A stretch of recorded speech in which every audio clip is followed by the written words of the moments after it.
Thank you, thank you. And I know most of you had just finished a heavy lunch, so hopefully I don't put you to sleep here, but let me start with just some opening remarks, and then I'll get into my thoughts on where we could possibly get some of this finance. First of all, good afternoon. I want to thank Jose Perez for this invitation. I had the opportunity to come and speak, I think it was to this group last year. I think we were in a different locale, but in any event, I come to you as a current member of the State Board of Equalization. I'm one of the 4 members. My district happens to be the whole county of Los Angeles, roughly about 10 million folks.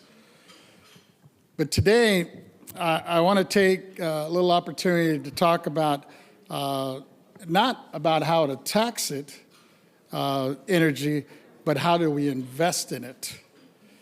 And imagine, and just thinking about the future of where the dollars of California public servants, you know, between the firefighters, I'm thinking, the teachers, the nurses, don't just fund their retirements, but also fuel the state's energy transformation. And the future, I think, could be in our pension funds. We're not doing enough, I think, in California. California's energy system is not monolithic. We are a patchwork of fossil fuel infrastructure, refineries in the Bay Area, Los Angeles, and still power our cars and our freight. They mentioned Diablo Canyon, our last nuclear plant, remains critical to the baseload reliability of geothermal bubbles beneath the Salton Sea and throughout Northern California. The frontier for hydrogen, battery storage, and carbon capture. But across all of this energy cost are rising reliabilities and strained, and some communities are left behind as a result of that. The investment gap.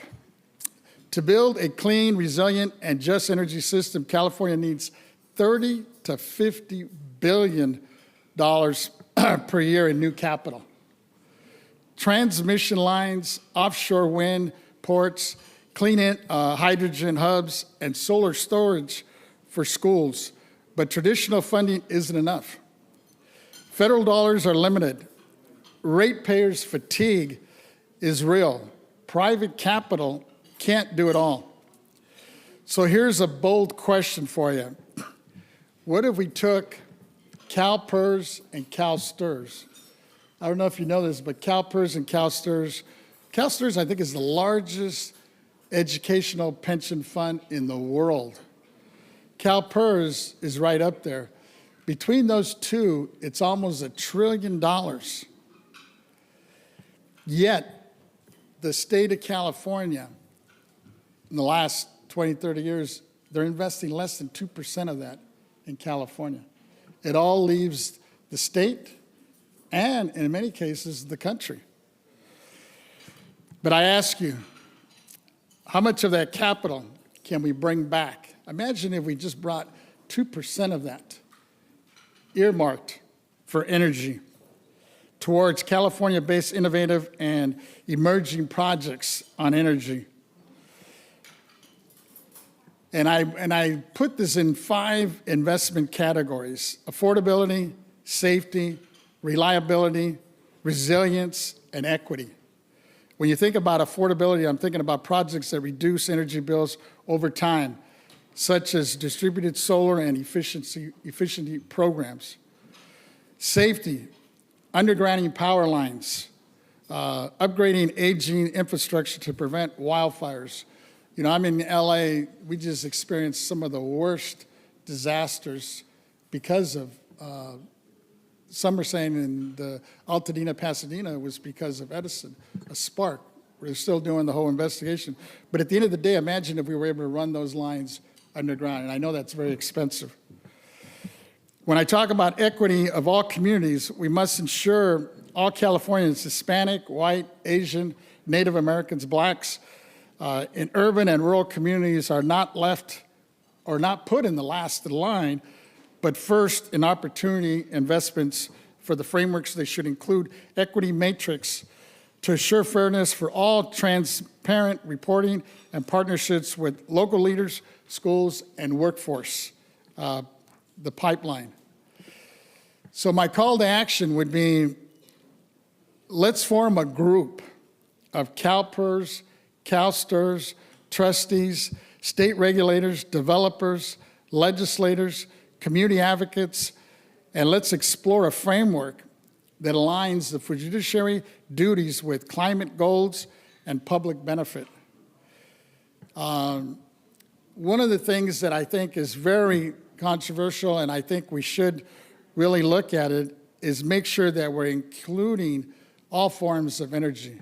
You know, I think we're always talking to people, are always, at least in my neck of the woods, they're always saying, we got to close the nuclear plants, we got to stop offshore drilling. But at the end of the day, until we have the infrastructure in place, it's very difficult because we're going to lose a lot of jobs.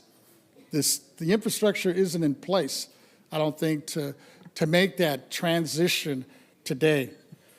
So one of the things I'm looking forward to as I term out in 26, you know, all our constitutional officers, they give us a max of 8 years.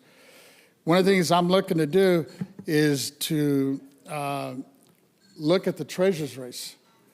The treasurer in the last 30 plus years, like I'd mentioned, I think they've done very little to invest in California, and we need to change that.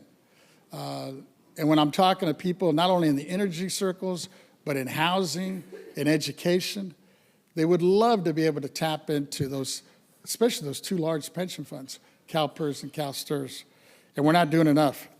So I'm hoping, moving forward, that there's the willpower and hopefully the energy between all the groups, especially in the field as we're talking about energy, whether it's solar, the wind, hydrogen, and even you know, with these natural gas vehicles that we have, some of the combustion, to try to get away, obviously, with some of the combustion engines. But at the end of the day, no one source, I think, is going to be able to provide our needs or suffice what we need to do. So those are kind of my thoughts. One of the things that I did when I got up to the State Board of Equalization up here, since they restructured it, most of our opportunities were centered around property tax. So I began hearings on this issue and zeroed in on what we could do to improve the situation, looking at tax credits, looking at different things that our current tax structure could do to help folks in many of these fields. And just recently, as we even did a hearing last year on hydrogen, and it was interesting, the response we got.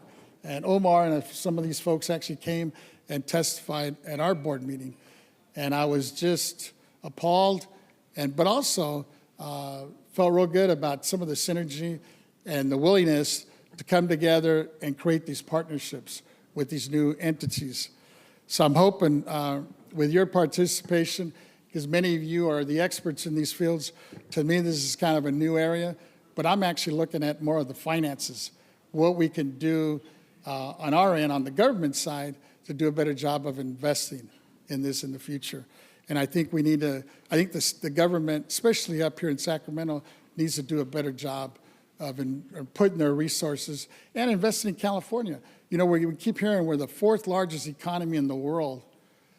How could this be a bad investment, investing in California? And we're not. So I'm hoping we can change that. With Jose and several of you folks here advocating on the outside, I hope we can create this partnership and this entity that could take us to the next level. And with that, I'll leave you and really appreciate the opportunity to share my thoughts and ideas with you, and looking forward to continuing this conversation and this partnership with you folks. Thank you very much.